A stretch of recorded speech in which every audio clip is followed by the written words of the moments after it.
आप सभी को नमस्कार, नमस्ते, प्रणाम। आप सुन रहे हैं किताबें और मैं। यहाँ आपको सुनने को मिलेंगे प्रसिद्ध लेखकों के बेहतरीन उपन्यास, नाटक और कहानियाँ।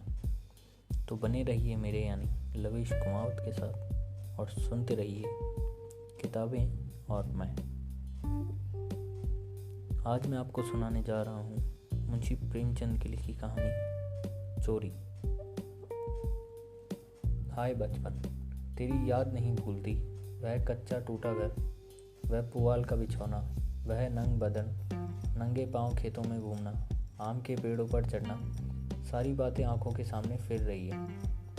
चमरौदे जूते पहनकर उस वक्त कितनी खुशी होती थी, अब फ्लैक्स के बूटों से भी नहीं होती। गर्म पनुए रस में जो मज़ा था वह अब गुलाब के शरबत में नहीं। चबेने और कच्चे बेरों में से जो रस था वह अंगूर और खीर मोहन में भी नहीं मिलता। मैं अपने चचेरे भाई हलदर के साथ दूसरे गांव में एक मौलवी साहब के यहाँ पढ़ने जाया करता था। मेरी उम्र 8 साल थी। हलदर मुझसे 2 साल जेठे थे। हम दोनों प्रातःकाल बासी रोटियां खा दोपहर के लिए मटर और जौ का चबेना लेकर चल देते थे। फिर तो सारा दिन अपना था। मौलवी साहब के यहाँ कोई हाजिरी का रजिस्टर तो था नहीं और न गैर हाजिरी का जुर्माना देना पड़ता था। फिर डर किस बात का। कभी तो थाने के सामने खड़े सिपाहियों की कवायद देखते, कभी किसी भालू या बंदर नचाने वाले मदारी के पीछे पीछे घूमने में दिन काट देते, कभी रेलवे स्टेशन की ओर निकल जाते और गाड़ियों की बाहर देखते। गाड़ियों का समय जितना ज्ञान हमको था उतना शायद ही टाइम टेबल को भी न था। रास्ते में शहर के एक महाजन ने एक बाग लगवाना शुरू किया था। वहाँ एक कुआं खुद रहा था। वह भी हमारे लिए एक दिलचस्प तमाशा था। बूढ़ा माली हमें अपनी झोपड़ी में बड़े प्रेम से बैठाता था। हम उससे झगड़ झगड़ कर उसका काम करते। कहीं बाल्टी लिए पौधों को सींच रहे हैं, कहीं खुरपी से क्यारियाँ गोड़ रहे हैं, कहीं कैंची से बेलों की पत्तियों छाट रहे हैं। उन कामों में कितना आनंद था। माली बाल प्रकृति का पंडित था। हमसे काम लेता, पर इस तरह मानो हमारे ऊपर कोई एहसान कर रहा है। जितना काम वह दिन भर में करता हम घंटे में निपटा देते थे। अब वह माली नहीं है, लेकिन बाग हरा भरा है। उसके पास से होकर गुजरता हूँ तो जी चाहता है उन पेड़ों के गले मिलकर रहूं और कहूँ, प्यारे, तुम मुझे भूल गए लेकिन मैं तुम्हें नहीं भूला। मेरे हृदय में तुम्हारी याद अभी तक हरी है, उतनी ही हरी जितनी तुम्हारे पत्ते। निस्वार्थ प्रेम के जीते जागते स्वरूप हो। कभी कभी हम हफ्तों गैर हाजिर रहते, पर मौलवी साहब से ऐसा बहाना कर देते कि उनकी चढ़ी त्योरियां उतर जाती। उनकी कल्पना शक्ति आज होती तो ऐसा उपन्यास लिख मारता कि लोग चकित रह जाते। अब तो यह हाल है कि बहुत सिर खपाने के बाद भी कोई कहानी सूझती है। खैर, हमारे मौलवी साहब दर्जी थे। मौलवीगिरी केवल शौक से करते थे। हम दोनों भाई अपने गांव से कुर्मी कुम्हारों से उनकी खूब बड़ाई करते थे। यूँ कहिए कि हम मौलवी साहब के सफरी एजेंट थे। हमारे उद्योग से जब मौलवी साहब को कुछ काम मिल जाता तो हम फूले न समाते। जिस दिन कोई अच्छा बहाना न सूझता, मौलवी साहब के लिए कोई न कोई सौगात ले जाते। कभी सेर फलियां तोड़ ली, तो कभी 10-5 ऊख, कभी जौ या गेहूं की हरी हरी बालें ले ली।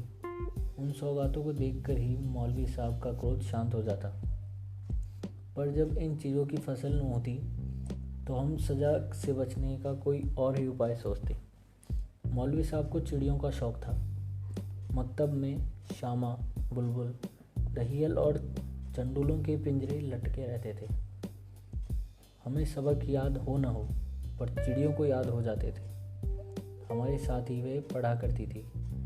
इन चिड़ियों के लिए बेसन पीसने में हमें लोग खूब उत्साह दिखाते थे। मौलवी साहब जब सब लड़कों को पतंगे पकड़ लाने की ताकीद करते रहते थे। इन चिड़ियों को पतंगों से विशेष रुचि थी। कभी कभी हमारी बला पतंगों ही के सिर चली जाती थी। उनका बलिदान करके हम मौलवी साहब के रौद्र रूप को प्रसन्न कर लिया करते थे। एक दिन सवेरे हम दोनों भाई तालाब में मुंह धोने गए तो हलदर ने कोई सफ़ेद सी चीज़ एक मुट्ठी में लेकर दिखाई। मैंने लपक कर मुट्ठी खोली तो उसमें 1 रुपया था। विस्मित होकर पूछा, यह रुपया तुम्हें कहाँ मिला? हलदर, अम्मा ने ताक पर रखा था, चारपाई खड़ी करके निकाल लाया। घर में कोई संदूक या अलमारी तो था नहीं। रुपए पैसे एक ऊंचे ताक पर रख दिए जाते थे। एक दिन पहले चचा जी ने सन बेचा था। उसी के रुपए जमींदार को देने के लिए रखे हुए थे। हलदर को न जाने क्यों कर पता लग गया। जब घर के सब लोग काम धंधे में लग गए तो अपनी चारपाई खड़ी की और उस पर चढ़कर 1 रुपया निकाल लिया। उस वक्त तक हमने कभी रुपया छुआ तक न था। वह रुपया देखकर आनंद और भय की जो तरंगे दिल में उठी थी वे अभी तक याद है। हमारे लिए रुपया एक अलभय वस्तु थी। मौलवी साहब को हमारे यहाँ से सिर्फ 12 आने मिला करते थे। महीने के अंत में चचा जी खुद जाकर पैसे दे आते थे। भला कौन हमारे गर्व का अनुमान कर सकता है, लेकिन मार का भय आनंद में विघ्न डाल रहा था। रुपए अनगिनती तो थे नहीं, चोरी का खुल जाना मानी हुई बात थी। चाचा जी के क्रोध का भी मुझे तो नहीं, हलदर को प्रत्यक्ष अनुभव हो चुका था। यह उनसे ज़्यादा सीधा साधा आदमी दुनिया में न था। चाचा ने उनकी रक्षा का भार सिर पर न रख लिया होता तो कोई बनिया उन्हें बाजार में बेच सकता था, पर जब क्रोध आ जाता तो फिर उन्हें कुछ न सूझता। और तो और चची भी उनके क्रोध का सामना करते डरती थी। हम दोनों ने कई मिनट तक इन्हीं बातों पर विचार किया और आखिर यही निश्चय हुआ कि आई हुई लक्ष्मी को न जाने देना चाहिए। एक तो हमारे ऊपर संदेह होगा ही नहीं, और अगर हुआ भी तो हम साफ इनकार कर जाएंगे। कहेंगे हम रुपया लेकर क्या करते।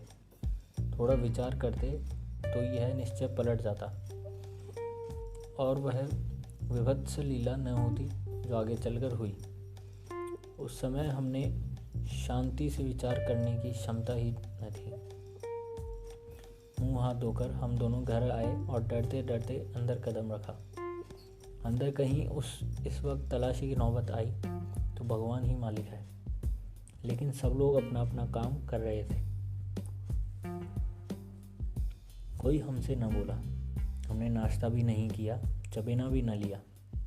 किताब बगल में दबाई और मदरसे का रास्ता लिया। बरसात के दिन थे, आकाश पर बादल छाए थे। हम दोनों खुश खुश मकतब चले जा रहे थे। आज काउंसलिंग की मिनिस्ट्री पाकर भी शायद उतना आनंद न होता। हजारों मंसूबे बांधते थे, हजारों हवाई किले बनाते थे। यह अवसर बड़े भाग्य से मिला था। जीवन में फिर शायद ही यह अवसर मिले, इसलिए रुपए को इस तरह खर्च करना चाहते थे कि ज़्यादा से ज़्यादा दिनों तक चल सके। यद्यपि उन दिनों 5 आने सेर बहुत अच्छी मिठाई मिला करती थी और शायद आधा सेर मिठाई में हम दोनों अफर जाते, लेकिन यह ख्याल हुआ कि मिठाई खाएंगे तो रुपया आज ही गायब हो जाएगा। कोई सस्ती चीज़ खानी चाहिए जिसमें मज़ा भी आए, पेट भी भरे और पैसे भी कम खर्च हों। आखिर अमरूदों पर हमारी नज़र गई। हम दोनों राज़ी हो गए। 2 पैसे के अमरूद लिए। सस्ता समय था, बड़े बड़े 12 अमरूद मिले। हम दोनों के कुर्तों के दामन भर गए। जब हलदर ने खटकिन को रुपया दिया तो उसे संदेह से देखकर पूछा, रुपया कहाँ पाया लाला, चुरा तो नहीं लाए? जवाब हमारे पास तैयार था। ज़्यादा नहीं तो 2-3 किताबें पढ़ ही चुके थे। विद्या का कुछ कुछ असर हो चला था। मैंने झट से कहा, मौलवी साहब को फीस देनी है। घर में पैसे न थे तो चचा जी ने रुपया दे दिया। इस जवाब में खटकिन का संदेह दूर कर दिया। हम दोनों ने एक पुलिया पर बैठकर खूब अमरूद खाए, मगर अब 15.5 आने पैसे कहाँ ले जाएं? 1 रुपया छुपा लेना तो इतना मुश्किल काम न था। पैसों का ढेर कहाँ छिपाते? न कमर में इतनी जगह थी, न जेब में इतनी गुंजाइश। उन्हें अपने पास रखना अपनी चोरी का ढिंढोरा पीटना था। बहुत सोचने के बाद यह निश्चय किया कि 12 आने तो मौलवी साहब को दे दिए जाए, शेष 3.5 आने की मिठाई उड़े। यह फैसला करके हम लोग मकतब पहुँचे। आज कई दिनों बाद गए थे। मौलवी साहब ने बिगड़ कर पूछा, इतने दिन कहाँ रहे? मैंने कहा, मौलवी साहब घर में गमी हो गई। यह कहते कहते 12 आने उनके सामने रख दिए। फिर क्या पूछना था? पैसे देखते ही मौलवी साहब की बाहें छिल गई। महीना खत्म होने के अभी कई दिन बाकी थे। साधारणतः महीना चढ़ जाने और बार बार तकाजे करने पर कहीं पैसे मिलते थे। अब की इतनी जल्दी पैसे पाकर उनका खुश होना कोई अस्वाभाविक बात न थी। हमने अन्य लड़कों की ओर सवर्ग नेत्रों से देखा, मानो कह रहे हो, एक तुम हो कि मांगने पर भी पैसे नहीं देते, एक हम हैं कि पेशगी देते हैं। हम अभी सबक पढ़ ही रहे थे कि मालूम हुआ आज तालाब का मेला है, दोपहर में छुट्टी हो जाएगी। मौलवी साहब मेले में बुलबुल उड़ाने जाएंगे। यह खबर सुनते ही खुशी का ठिकाना न रहा। 12 आने तो बैंक में जमा ही कर चुके थे। 3.5 आने में मेला देखने की ठहरी। खूब बाहर रहेगी, मज़े से रेवड़ियाँ खाएंगे, गोलगप्पे उड़ाएंगे, झूले पर चढ़ेंगे और शाम को घर पहुँचेंगे। लेकिन मौलवी साहब ने एक बड़ी शर्त यह लगा दी थी कि सब लड़के छुट्टी के पहले अपना अपना सबक सुना दें। तो जो सबक न सुना सकेगा उसे छुट्टी न मिलेगी। नतीजा यह हुआ कि मुझे तो छुट्टी मिल गई, पर हल्दर कैद कर लिए गए और कई लड़कों ने भी अपना सबक सुना दिए थे। वे सभी मेला देखने चल पड़े। मैं भी उनके साथ हो लिया। पैसे मेरे ही पास थे, इसलिए मैंने हल्दर को साथ लेने का इंतज़ार न किया। तय हो गया था कि वह छुट्टी पाते ही मेले में आ जाए और साथ साथ मेला देखें। मैंने वचन दिया था कि जब तक वह न आएंगे एक पैसा भी खर्च न करूँगा। लेकिन क्या मालूम था कि दुर्भाग्य कुछ और ही लीला रच रहा है। मुझे मेला पहुँचे 1 घंटे से ज़्यादा गुजर गया, पर हल्दर का कहीं पता नहीं। क्या अभी तक मौलवी साहब ने छुट्टी न दी या रास्ता भूल गए? आंखें फाड़ फाड़ कर सड़क की ओर देखता था।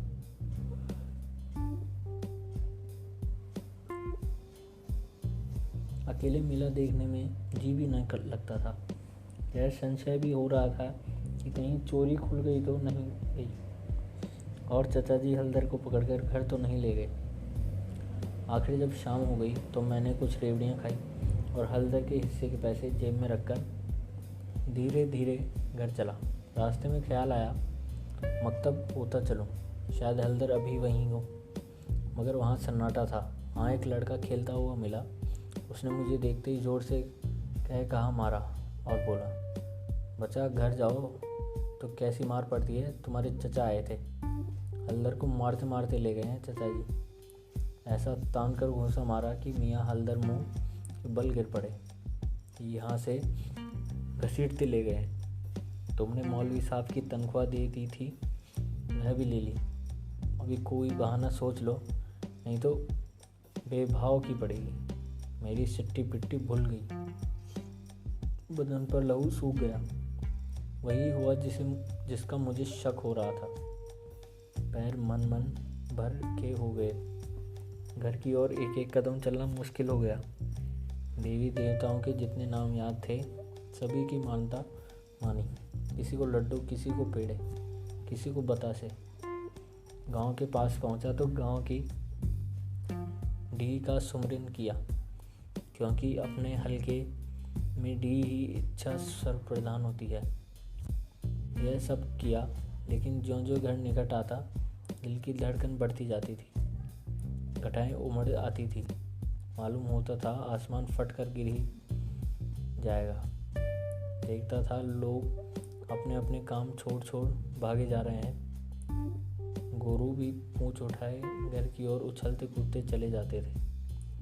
चिड़िया अपने घोंसलों की ओर उड़ चली थी, लेकिन मैं उसी मंद गति से चला जाता था मानो पैर में शक्ति नहीं। जी चाहता था जोर का बुखार चढ़ जाए या कहीं चोट लग जाए, लेकिन कहने में दो भी गधे पर नहीं चढ़ता। बुलाने से मौत नहीं आती, बीमारी का तो कहना ही क्या। कुछ न हुआ और धीरे धीरे चलने पर भी घर सामने ही आ गया। अब क्या हो। हमारे द्वार पर इमली का एक वृक्ष था। मैंने उसी की आड़ में छिप गया और ज़रा और अंधेरा हो जाए तो चुपके से घुस जाऊं और अम्मा के कमरे में चारपाई के नीचे जा बैठूं। जब सब लोग सो जाएंगे तो अम्मा से सारी कथा कह सुनाऊंगा। अम्मा कभी नहीं मारती। ज़रा उनके सामने झूठ मूठ रहूँगा तो वह और भी पिघल जाएगी। रात कट जाने पर फिर कौन पूछता है। सुबह तक गुस्सा ठंडा हो जाएगा। अगर ये मंसूबे पूरे हो जाते तो इसमें संदेह नहीं कि मैं बेदाग बच जाता, लेकिन वहाँ तो विधाता ने कुछ और ही मंजूर था। मुझे एक लड़के ने देख लिया और मेरा राम की रट लगाते हुए सीधे मेरे घर में भागा। अब मेरे लिए कोई आशा न रही। लाचार घर में दाखिल हुआ तो सहसा मुंह से एक चीख निकल गई, जैसे मार खाया हुआ कुत्ता किसी को अपनी ओर आता देखकर भय से चिल्लाने लगता है। बरोठे में पिताजी बैठे थे। पिताजी का स्वास्थ्य इन दिनों कुछ खराब हो गया था। छुट्टी लेकर घर आए हुए थे। यह तो नहीं कह सकता कि उन्हें शिकायत क्या थी, पर मूंग की दाल खाते थे और संध्या समय शीशे के गिलास में एक बोतल में कुछ उड़ेल उड़ेल कर पीते थे। शायद यह किसी तजुर्बेकार हकीम की बताई हुई दवा थी। दवाएं सब बसाने वाली और कड़वी होती हैं।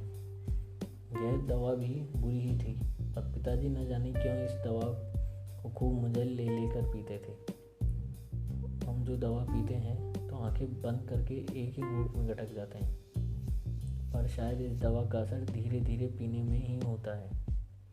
पिताजी के पास गांव के 2-3 और कभी कभी 4-5 और रोगी भी जमा हो जाते और घंटों दवा पिया करते थे। मुश्किल से खाना खाने उठते थे। इस समय भी वह दवा पी रहे थे। रोगियों की मंडली जमा थी। मुझे देखते ही पिताजी ने लाल लाल आंखें करके पूछा, कहाँ थे अब तक? मैंने दबी आवाज़ में कहा, कहीं तो नहीं। अब चोरी की आदत सीख रहा है? बोला तूने रुपए चुराए नहीं। मेरी ज़बान बंद हो गई। सामने नंगी तलवार नाच रही थी। शब्द भी निकालते हुए डरता था। पिताजी ने जोर से डांट कर पूछा, बोलता क्यों नहीं? तूने रुपए चुराया है कि नहीं? मैंने जान खेलकर कहा, मैंने कहा। मुंह से पूरी बात भी न निकल पाई थी कि पिताजी विकराल रूप धारण किए दांत पीसते झपट कर उठे और हाथ उठाए मेरी ओर चले। मैं जोर से चिल्लाकर रोने लगा। ऐसा चिल्लाया कि पिताजी भी सहम गए। उनका हाथ उठा ही रह गया। शायद समझे कि जब अभी से इसका यह हाल है, तब तमाचा पड़ जाने पर कहीं इसकी जान ही न निकल जाए। मैंने जो देखा कि मेरी हिकमत काम कर गई तो और भी गला फाड़ फाड़ कर रोने लगा। इतने में मंडली के 2-3 आदमियों ने पिताजी को पकड़ लिया और मेरी ओर इशारा किया कि भाग जा। बच्चे बहुधा ऐसे मौके पर और भी मचल जाते हैं और व्यर्थ मार खा जाते हैं। मैंने बुद्धिमानी से काम लिया, लेकिन अंदर का दृश्य इससे कई भयंकर था। मेरा तो खून सर्द हो गया। हलदर के दोनों हाथ एक खंभे से बंधे थे। सारी देह धूल धूल धूसरित हो गई थी और वह अभी तक सिसक रहे थे। शायद वह आंगन भर में लोटे थे। ऐसा मालूम हुआ कि सारा आंगन उनके आंसुओं से भर गया है। चची हलदर को डांट रही थी और अम्मा बैठी मसाला पीस रही थी। सबसे पहले मुझ पर चची की निगाह पड़ी। बोली, लो वह भी आ गया। क्या रे, रुपया तूने चुराया था कि इसने? मैंने निशंक होकर कहा, हलदर ने। अम्मा बोली, अगर उसी ने चुराया था तो तूने घर आकर किसी को कहा क्यों नहीं? अब झूठ बोले बगैर बचना मुश्किल है। मैं तो समझता हूँ कि जब आदमी को जान का खतरा हो तो झूठ बोलना क्षम्य है। हलदर मार खाने के आदी थे। 2-4 घूंसे और पड़ने से उनका कुछ न बिगड़ सकता था। मैंने मार कभी न खाई थी। मेरा तो 2 ही 4 घूंसों से काम तमाम हो जाता। फिर हल्दर ने भी तो अपने को बचाने के लिए मुझे फांसने की चेष्टा की थी। नहीं तो चची मुझसे यह क्यों पूछती, रुपया तूने चुराया है या हल्दर ने? किसी भी सिद्धांत से मेरा झूठ बोलना इस समय स्तुत्य नहीं तो क्षम्य जरूर था। मैंने छूटते ही कहा, हल्दर कहते हैं किसी को बताया तो मार ही डालूंगा। अम्मा, देखा वही बात निकली ना। मैंने तो कहती थी कि बच्चे की ऐसी आदत नहीं। पैसा तो वह हाथ से छूता ही नहीं, लेकिन सब लोग मुझी को उल्लू बनाते लगे। हल्दर, मैंने तुमसे कब कहा था कि बताओगे तो मारूंगा? मैं वहीं तालाब के किनारे तो। हल्दर, अम्मा बिल्कुल झूठ है। चची, झूठ नहीं सच है। झूठ तो तू है और सारा संसार सच्चा। तेरा नाम निकल गया है ना।